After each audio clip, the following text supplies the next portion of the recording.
Hello friends, welcome to Erode அம்மாச்சி சமையல். இது நம்ம வீட்டு சமையல். இன்றைக்கி நம்ம பார்க்க போகிறது ஒரு சூப்பரான நல்ல டேஸ்டான ஒரு வத்த குழம்பு எப்படி வைக்கலான்னு பார்ப்போம். நம்மளோட சேனலில் சப்ஸ்கிரைப் பண்ணாதவங்க சப்ஸ்கிரைப் பண்ணிக்கோங்க. சமையல் குறிப்புகள்லாம் உடனே உங்களுக்கு வேணும்னு நினச்சிங்கன்னா பக்கத்தில் இருக்க பெல் பட்டனை அழுத்தி வச்சுக்கோங்க. அப்படியே ஃபேஸ்புக், இன்ஸ்டாகிராம், ஷேர் சேட்டை ஃபாலோ பண்ண மறந்துடாதீங்க. இதுக்கு கொஞ்சம் எண்ணெய் கொஞ்சம் கூடுதலாக தான் இருக்கணும். அப்படி இருந்தால் தான் நல்லாயிருக்கும். 25 ml அளவுக்கு எண்ணெய் ஊற்றிக்கலாம். ஒரு அரை ஸ்பூன் அளவுக்கு கடுகு போட்டுக்கலாம். 1/4 ஸ்பூன் அளவுக்கு வெந்தயம் போட்டுக்குவோம். ஒரு 10 மிளகு, 2 பிஞ்ச் அளவுக்கு ஜீரகம் போட்டுக்கலாம். பாருங்க, இப்போ இதில் என்ன பண்ணுவோம், 2 இனுக்கு கருவேப்பிலை போட்டுக்கலாம்.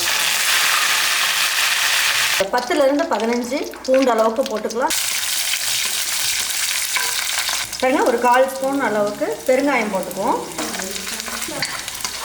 சின்ன வெங்காயம் இந்த மாதிரி முழுசாக போட்டுக்கலாம், நல்லா டேஸ்ட்டாக இருக்கும். இதுவும் வந்து ஒரு 100 கிராம் அளவுக்கு போட்டுக்கலாம்.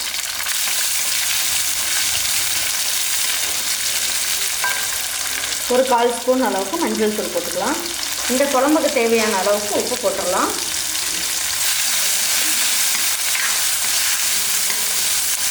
வெங்காயம் பூண்டு எல்லாமே நல்லா வதங்கிடுச்சு. இதில் வந்து நல்ல ஒரு பெரிய தக்காளியாக 2 தக்காளி எடுத்து பேஸ்ட் மாதிரி அரைச்சி வச்சுருக்கேன். இதையும் போட்டுக்கலாம்.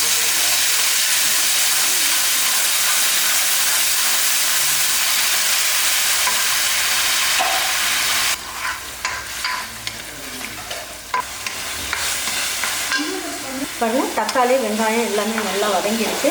நம்ம ஊற்றின எண்ணெயும் நல்லா கசிஞ்சு வர ஆரம்பிச்சிருச்சு. நம்ம வீட்டில் அரைச்சி வச்ச குழம்பு மிளகாய்த்தூள் இந்த ஸ்பூனில் 3 ஸ்பூன் அளவுக்கு போட்டுக்கலாம். நல்லா காரம் சாப்பிட்றவங்களா இருந்தால் 4 ஸ்பூன் அளவுக்கு போட்டுக்கலாம். சரி, இதை நல்லா ஒரு பிரட்டி விட்டுட்டு நமக்கு தேவையான அளவுக்கு தண்ணி ஊற்றிக்கலாம். ஒரு 200 ml அளவுக்கு தண்ணி ஊற்றிடணும்.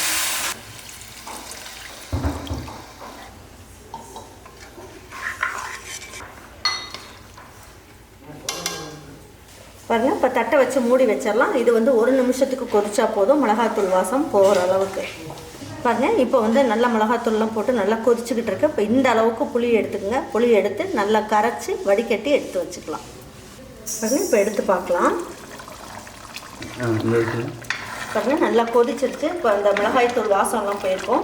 இப்போ நான் உங்ககிட்ட காமிச்சேன் இல்லைங்களா, அந்த புளியை வந்து என்ன பண்ணேன், நல்லா கரைச்சி வடிகட்டி எடுத்து வச்சுருக்கேன். இதில் ஒரு 200 ml அளவுக்கு தண்ணி ஊற்றி கரைச்சி வடிகட்டியிருக்கேன். இதையும் ஊற்றிக்கலாம்.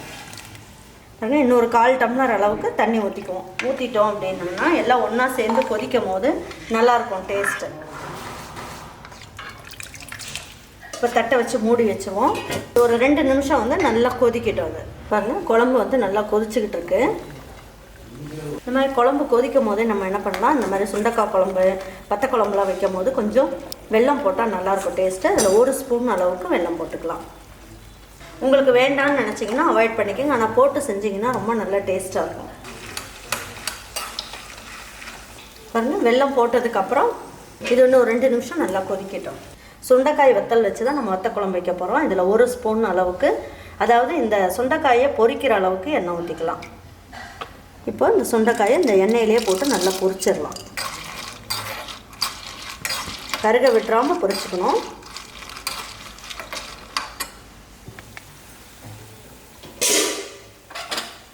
பாருங்கள், இப்போ நல்ல சுண்டைக்காயை எண்ணெயில் போட்டு நல்லா பொரித்து எடுத்து வச்சுக்கோம். கருக விட்டுறாமல் பொரிச்சுக்கணும். இந்த அளவுக்கு இருந்தால் போதும். இப்போ இதை இதில் ஊற்றிடலாம்.